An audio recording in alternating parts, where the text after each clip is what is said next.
As I think everyone here knows, we're here today to honor the lives of the people that were killed by the nuclear attacks on Nagasaki 75 years ago today.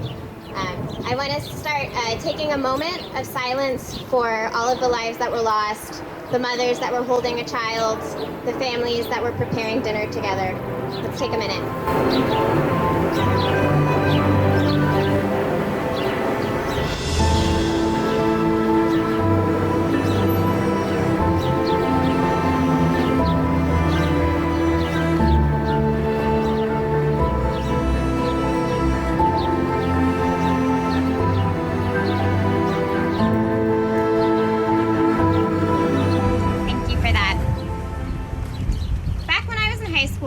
I had an assignment to argue whether the U.S. was justified in the attacks on Nagasaki and Hiroshima. I struggled with this assignment. I saw no reason whatsoever to justify this horrific act. How could anyone ever justify it?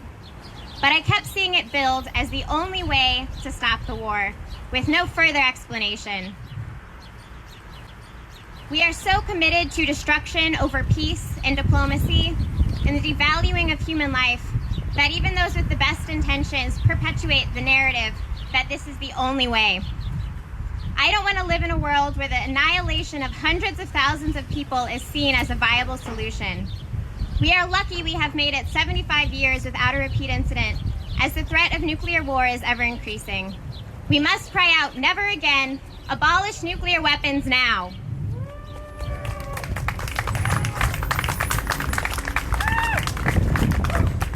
Nights ago, I heard Nagasaki survivor Misako Wada speak about her experience when the bomb was dropped. She was only a child at the time, but she shared her mother's story. She was one of the lucky ones that escaped direct impact from the blast, but her neighbors and friends were not so lucky. She boiled rags to use as sanitized treatment for the wounded and went out to help. Misako spoke on the bodies that were everywhere, the numbness they started to feel, and the horror. Misako's mother worked tirelessly to care for the wounded in her community following the bomb, and now Misako continues the work by passionately campaigning for nuclear disarmament alongside many survivors of the blast. The people in power do not care about us. They don't care about the people we bomb into oblivion or starve through sanctions. They don't care about the people dying from COVID-19 in U.S. prisons or refugees from nations we have destabilized that are just seeking safety for their families. We must take note of the impassioned work of Misako and her mother. We must take care of each other, and we must fight for a better world. That looks like all of you here today. It's the mutual aid set up in neighborhoods to respond to this pandemic. It's everyone out there marching for Black lives. It's everyone who calls their legislators demanding cuts to the Pentagon and the end to nuclear weapons. I want to finish with some words that Misako shared that really impacted me. We were not created to be burnt like garbage. Let us carry those words with us and fight like hell for this to never happen again.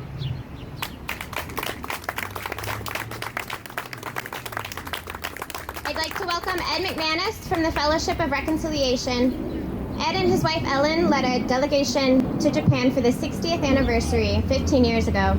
So Ed will share with us that experience.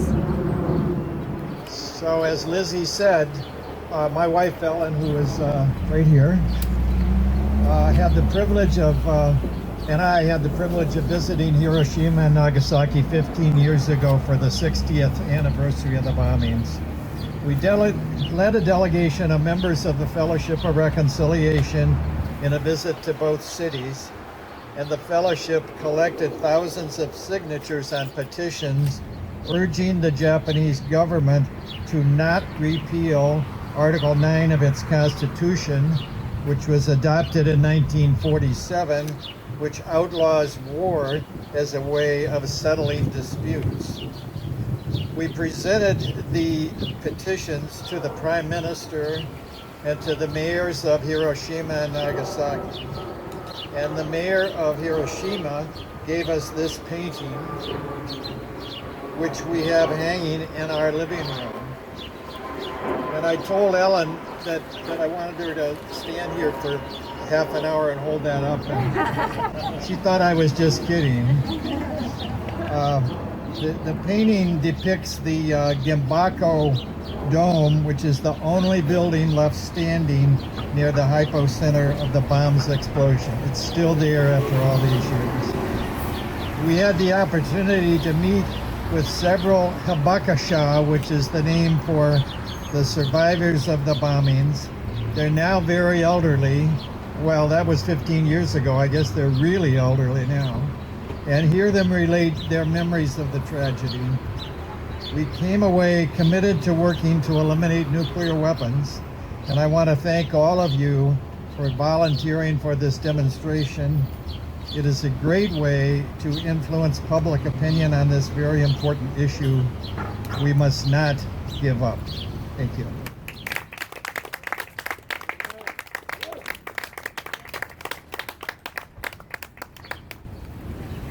Thank you, Ed. Next, I'd like to welcome Andy from CCAWR. He'll send us off before the procession.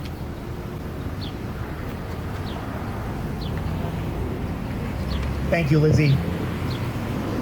The last few decades have seen a dramatic increase in what is being dubbed the new Cold War. The rivalry between great powers, each trying to take advantages of situations right around the world to press their control over the rest of us. The U.S. taking advantage of the fall of the Soviet Union to press into the former Eastern Bloc countries with NATO, even though the first George Bush promised the Soviet Union, the Russians, that they would not do so. Russia, in turn, grabbing territories near itself. The United States trying to tamp down independent actors in the Middle East, whether you're talking Iran, Iraq, Syria, or Libya. And Russia and China, through its allies and client states, of course, trying to counter that. And now China moving more aggressively in East Asia to counter the dozens and dozens of U.S. bases in the region, being responded to with, of course, Obama's infamous pivot to the region. Now, layered on all this inter-imperial rivalry is nuclear rivalry. Matching the terrible scariness of these territorial grabs is a dramatic escalation of the nuclear rivalries that has largely gone underneath the radar screen. As one commentator said about the 2016 election, here we have the single largest U.S.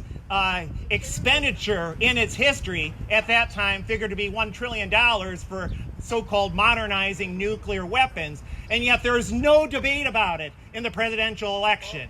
No debate about it. The single biggest expenditure up to that time in U.S. history. Now, part of the way that this dramatic rivalry has been expressed has been the utter shredding of the various nuclear treaties that have come down the pike. The only remaining nuclear treaty that I have been able to locate is the New START Treaty signed by President Obama, which was in turn watered down by him and by, of course, President Trump, and it's set to expire next February. The other treaties, such as the one with Russia regulating medium ballistic weapons, and the one with Iran and the United States, of course, formally backed out of, or in the case of the 1968 Nuclear Non-Proliferation Treaty, made a mockery of right from the get-go. In 1968, the U.S. and the other nuclear powers insisted on the rest of the world remaining non-nuclear while they would undertake, quote, complete disarmament under strict and effective international control. Now, if that isn't a thigh slapper, I don't know what is. In 2009, Obama pledged to work for, quote, a world without nuclear weapons, and then turned around and allowed Israel to help it veto a UN proposal for a non-nuclear Middle East. Now, so when President Obama signed the latest treaty, the New START Treaty, he again watered it down to the point of becoming meaningless. It started out as a $1 trillion so-called modernization of the nuclear weaponry, and it's now grown to be a $2 or perhaps even $3 trillion expenditure. So we got the rest of the world got a piece of paper in the form of a damn treaty, and the military-industrial complex got a $3 trillion subsidy. And we've seen this over and over again with treaties. And I'll finish on that in a few moments. But it must be pointed out that, of course, President Trump has made an already bad situation even worse. He claimed during the election that, quote, our nuclear arsenal doesn't work. The United States must greatly strengthen and expand its nuclear capability. And he threatened to, quote unquote, totally destroy North Korea. The U.S. has always, under every single damn president, kept to itself the right, so-called, to use first strike of nuclear weapons. Now, if that isn't provocative by the world's most armed nuclear power, I don't know what is. I'd just like to finish off with the whole question of treaties. And I'm sure I'm going to be a bit controversial here, but frankly, every treaty that the United States has signed just about hasn't been worth the paper it's been printed on. I'm wearing a shirt today in honor of the Native American struggle for freedom during especially the 18th and 19th century. And anyone knows the history of the United States treaties with Native Americans must know that the people who always break it are the damn United States. And the situation has been no different in the 20th and 21st century also. So the question becomes, how do we end this madness? How do we end this threat to our planet? And I think, frankly, it won't end until the very states, including the United States government, is no more. Now, we can have all sorts of discussions about how that needs to come to pass, but I don't think that the people who profit off of nuclear weapons, who profit off of the wealth stolen from other countries, are going to give up their weaponry willingly. That said, like the Black Lives Matter struggle, which is demanding that the city of Chicago cease spending 40% of its operational budget on police, we can make the same sort of demands on the federal government. Short of abolishing that government, it is an absolute insult that 50% of our discretionary budget at the federal level goes to funding weapons of war. So we need to broaden out the lessons from the Black Lives Matter struggle. I know a lot of BLM activists are already there with us when they say that the state itself, in terms of its spending on weapons of war, weapons of violence, whether domestically or internationally, must be defunded. So let's work towards that aim. Thank you very much for coming out of the 75th anniversary and memorializing the people who lost their lives in the last nuclear bombing of Nagasaki, Japan.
up north at Staples, for the procession down here, and for this ceremony here at the site of the first nuclear reaction.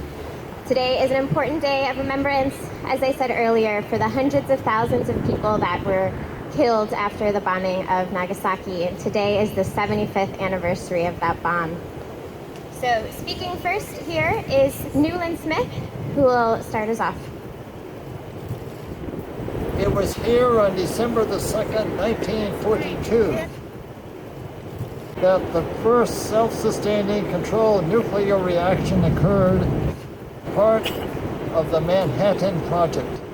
This Henry Moore sculpture was dedicated on the 25th anniversary of this first nuclear reaction.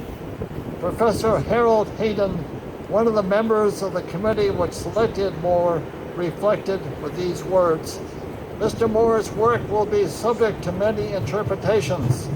To me, it represents the challenges confronting mankind in a nuclear age, the challenge of a force that cannot be used to create or destroy."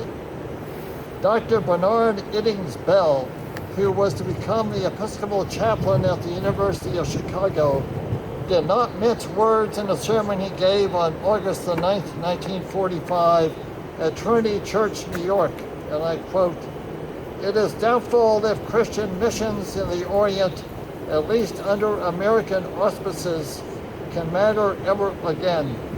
The Orient has long perceived that Anglo-Saxon diplomacy is based not on Christian principles, but on a canny, imperialistic expediency. Now it has become known that American methods of war are utterly barbarous beyond previous experience or possibility." 8 miles north of here on the plaza of the Episcopal Church Center stands the Angel of Peace sculpture, which was dedicated on November the 11th, 1999, in observance of the 60th anniversary of the Episcopal Peace Fellowship. Psalm 46 served as the inspiration for William Keeper, who created the sculpture. I quote, "Come now and look upon the works of the Lord, what awesome things he has done on earth. It is he who makes war to cease in all the world. He breaks the bow and shatters the spear and burns the shields with fire." Daniel Berrigan, who was one of the speakers, said, "I take the angel as a profoundly anti-cultural figure and a reminder of our anti-cultural status before God and one another. May we here, grounded in anti-imperialist stance, join the Kings Bay Plowshare 7 in their call for a total and complete end to all creation, possession, and use of nuclear weapons." Thank you.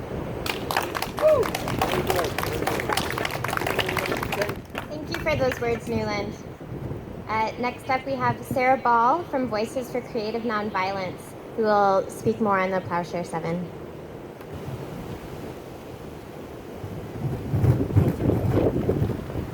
On April 4th, 2018, the 50th anniversary of Dr. Martin Luther King Jr.'s assassination, 7 Catholic Plowshares activists entered the Kings Bay Naval Submarine Base outside of St. Mary's, Georgia, carrying baby bottles of their own blood, hammers, crime scene tape, and banners to conduct a symbolic, nonviolent action. Their names are Carmen Trotta, Steve Kelly, Claire Grady, Martha Hennessy, granddaughter of Dorothy Day, Patrick O'Neill, Mark Colville, and Elizabeth McAllister, widow of Phil Berrigan. This is the latest in hundreds of similar action which began in 1980. They were found guilty of all charges on October 24th of last year. Expert witnesses, including Daniel Ellsberg, were not allowed to speak before the jury, who got to hear none of the arguments based on theology and international law. Liz McAllister was recently sentenced to time served plus 3 years supervised probation. The other 6 have a continuance for sentencing, which is now on September 3rd and 4th. They are currently trying to get permission to stay at home rather than in jail, which during COVID, as we all know, is one of the most dangerous places to be. You can help by going to the Kings Bay Plowshares website at kingsbayplowshares7.org, that's plow, P-L-O-W, and clicking on Letters to Judge Wood. I was thrilled to be present at the Savannah to Kings Bay 100-mile walk through Georgia last year, which drew attention to the threat of omnicide and the fates of the Plowshares 7.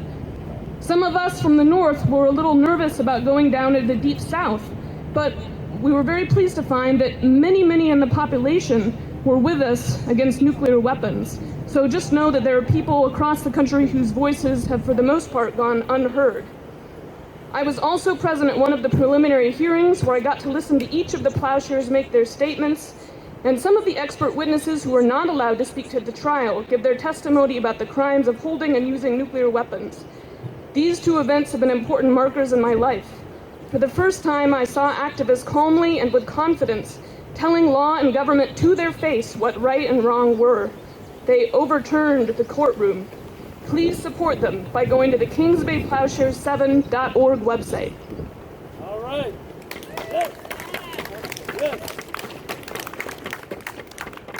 Thank you, Sarah. We do need to stand in solidarity with those of us who are engaging in nonviolent acts to ensure a better world. Next up is Tina Stevenson, who had a relative in Japan at the time of the bombings.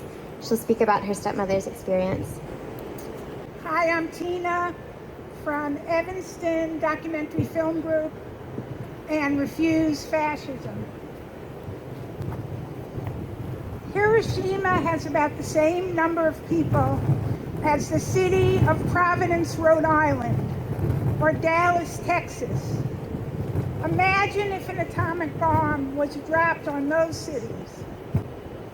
It was very deceptive because it was only one airplane and it was only one bomb, which made the warning systems ring all clear, because bombing was usually carried out by many airplanes.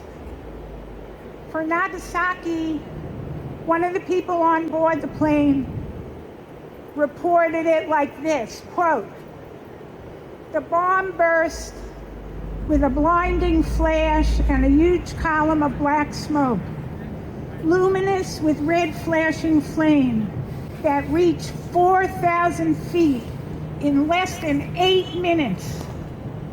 Below, through the clouds, we could see the pale of black smoke ringed with fire that covered what had been the industrial area of Nagasaki, completely demolished. Instantly, people were burning alive, vaporizing tens of thousands. Firestorms engulfed the city. Shock waves and winds over 1,000 miles an hour came next, shattering bodies and buildings, hurling men, women, and children through the air. Nearly all structures were destroyed over a mile from ground zero in both Nagasaki and Hiroshima. My stepmother was a teenager, the daughter of Japanese immigrants who had been deported back to Japan, along with her family, after living years in the greater metropolitan area of New York. She and her brother were born in the U.S., and they were U.S. citizens, but her parents were Japanese nationals who were placed in a U.S. concentration camp and then deported. Her father worked for a Japanese freight shipping company, the Yamashita Maru. When she arrived with her family back in Japan, she was lucky enough to live up in the mountains around Tokyo. And so she escaped some of the heaviest bombings rained down on Tokyo, as well as the atomic blast. Although her mother's family was originally from Nagasaki, there was only one family member still living there.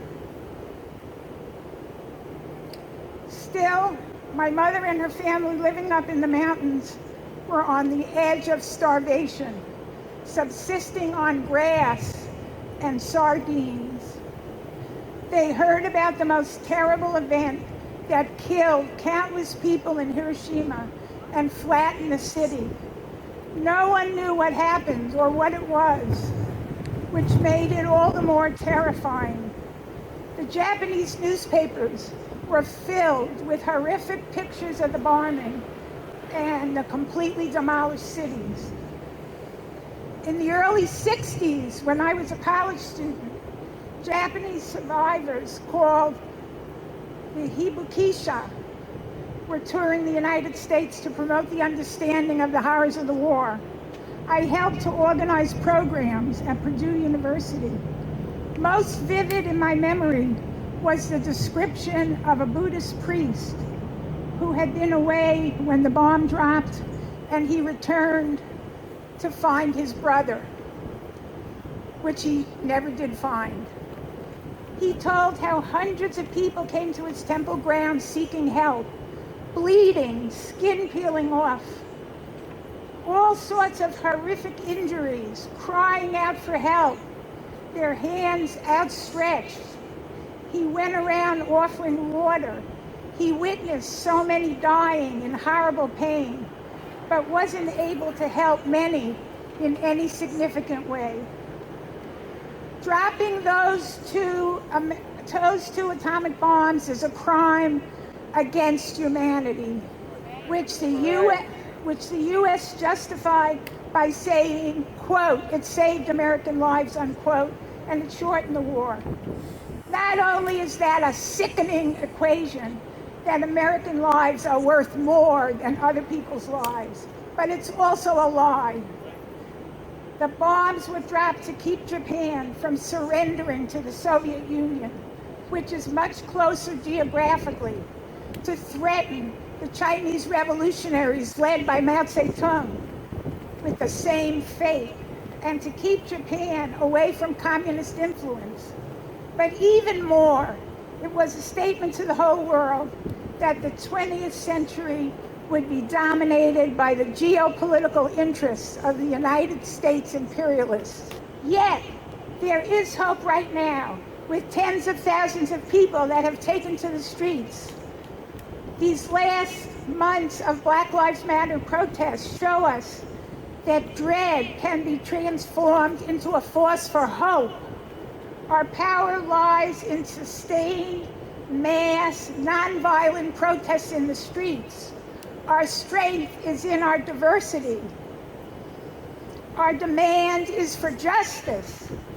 These are the ingredients that have driven out hated regimes and corrupt leaders all over the world, from South Korea in 2017, to Armenia in 2018, to Puerto Rico in 2019, and many other countries. Right now, people are in the streets in Beirut demanding their corrupt government resign in the wake of the horrendous explosion that killed 150 people and devastated the city.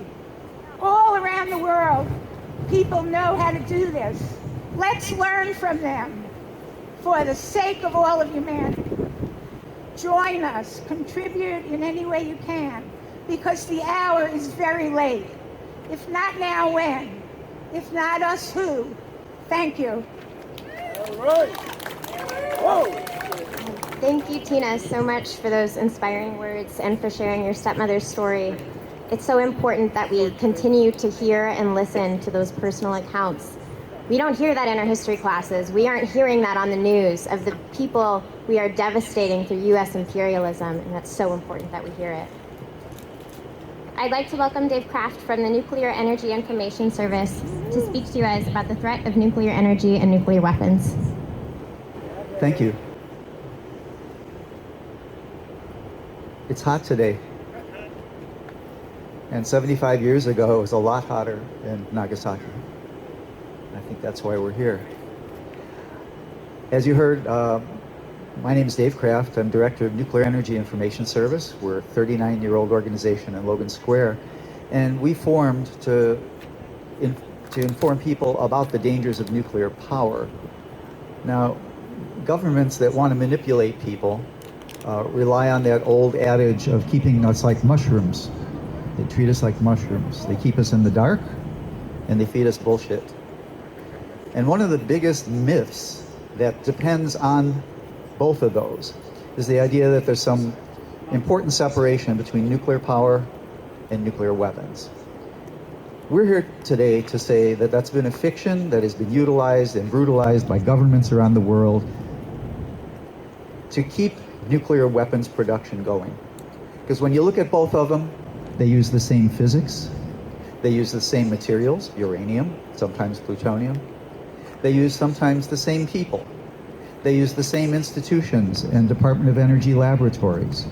In fact, since the Department of Energy was formed, roughly 2/3 of all the money spent in the Department of Energy was for nuclear weapons and nuclear power. Everything else, efficiency, renewables, got the rest.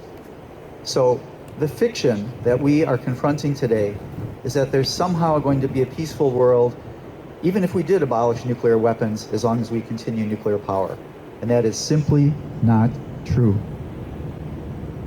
Now, because it's hot today, I'm just going to end with a memory. And some of you, I see there's enough gray and silver hair here today that some of you might even remember this. 25 years ago, the 50th anniversary of the bombings, over 2,000 people gathered at Rockefeller Chapel here at the University of Chicago campus to commemorate that event. And their keynote speaker was the noted author Kurt Vonnegut, author of Slaughterhouse-Five and other things.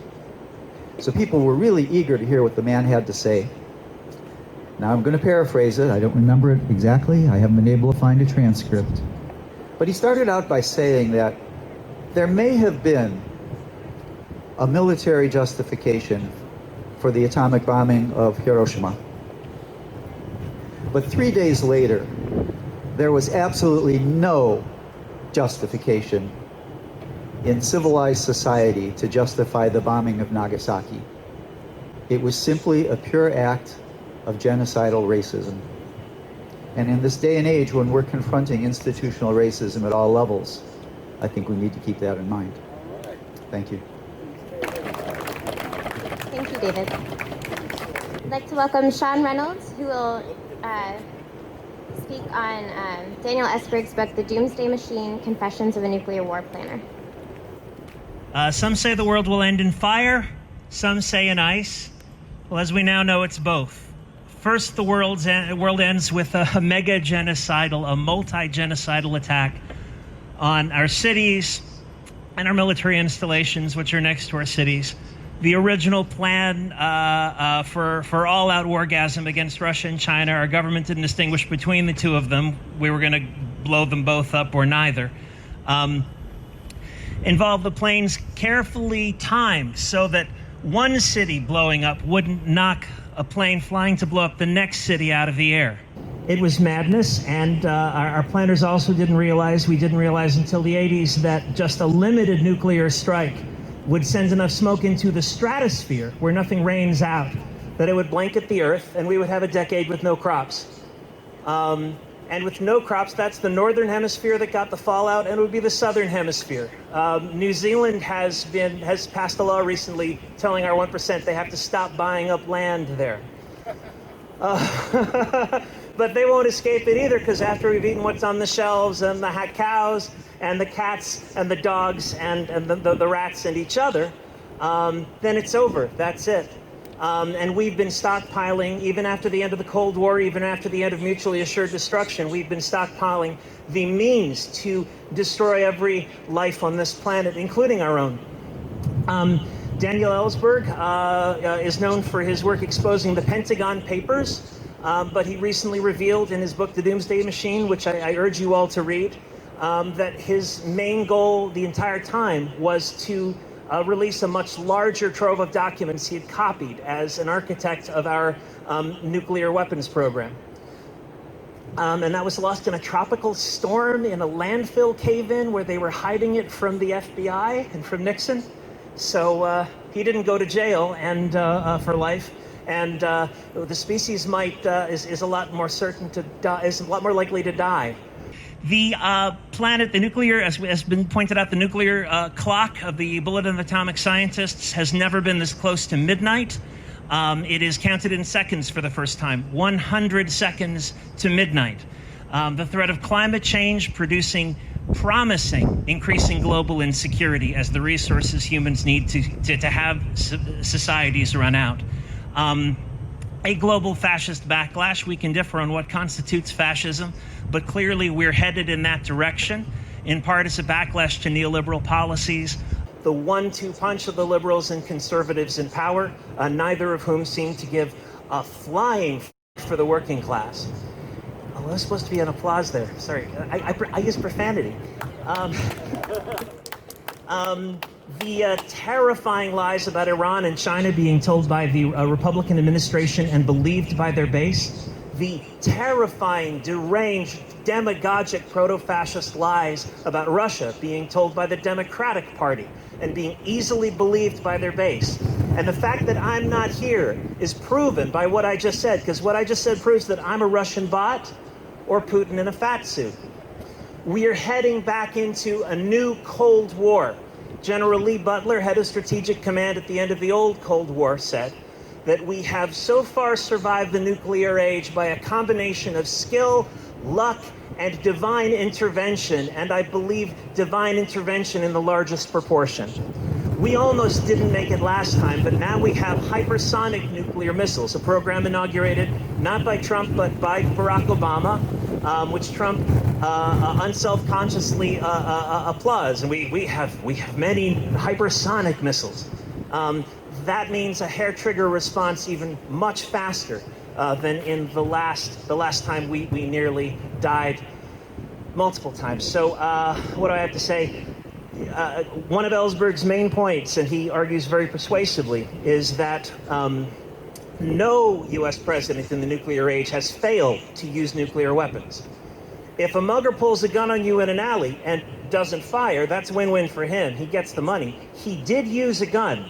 And every presidential administration, Ellsberg convincingly argues, has used the threat of a first strike on a non-nuclear nation to achieve policy goals. We have these weapons. We have the power to sterilize the Earth, which we know will be used eventually to sterilize the Earth so long as we possess it. We have that power because it makes us rich. We have a gun to the head of the world, and unless there is a massive, unprecedented democracy movement in this country, mobilizing a lot of Biden's base, if he has one, and a lot of Trump's base, and uniting our neighbors for a revitalized cause of democracy, then that's how we end, folks. That clock is going to tick closer and closer to midnight. We may have a few reprieves, but we didn't make any use of the last one. This is the way the world ends. This is the way the world ends. This is the way the world ends, first with a whimper and then with a bang. And we might not be able to avert the bang. History doesn't go on forever. Climate change is real. We're probably stuck on this planet. But we have a choice not to live with the whimper now. And we can unite to make our neighbors and our country people and everyone we meet aware of the meaning of their life as regards democratic involvement, as regards the fate of this species, climate change, and the nukes. So that when it all goes wrong, if it goes wrong in our lifetime, at least they'll understand why. And so maybe it won't happen in our lifetime. Thank you. Thank you, Sean. I'd like to welcome Marsha Bernstein.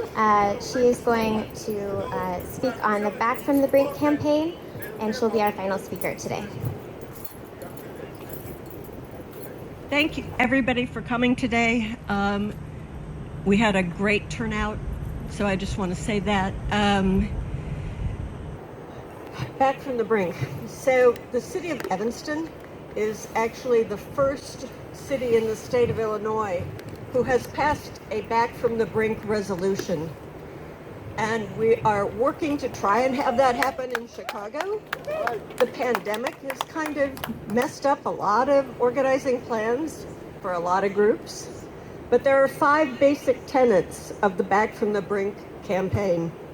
The first is to renounce the option of using nuclear weapons first, ending the sole unchecked authority of any president to launch a nuclear attack, taking all U.S. nuclear weapons off hair trigger, canceling the plans to modernize the arsenal with enhanced weaponry, and actively pursuing a verifiable agreement among all nuclear-armed states to eliminate their nuclear arsenals. And that includes the states who admit they have nuclear weapons, as well as the states who keep denying that they have any nuclear weapons.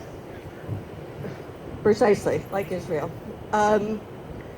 So, as has been so eloquently stated by the folks before me,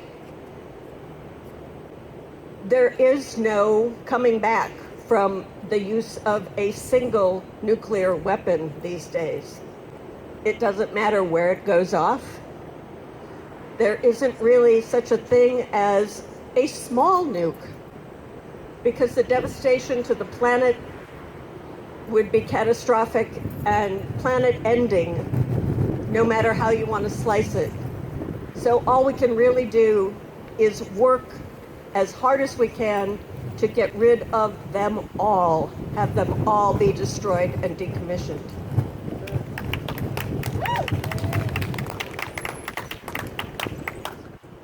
Again, thank you so much for coming. We all still have a lot of work to do. And, you know, it's got to happen in our lifetime, or there may not be another lifetime for anybody. Thank you.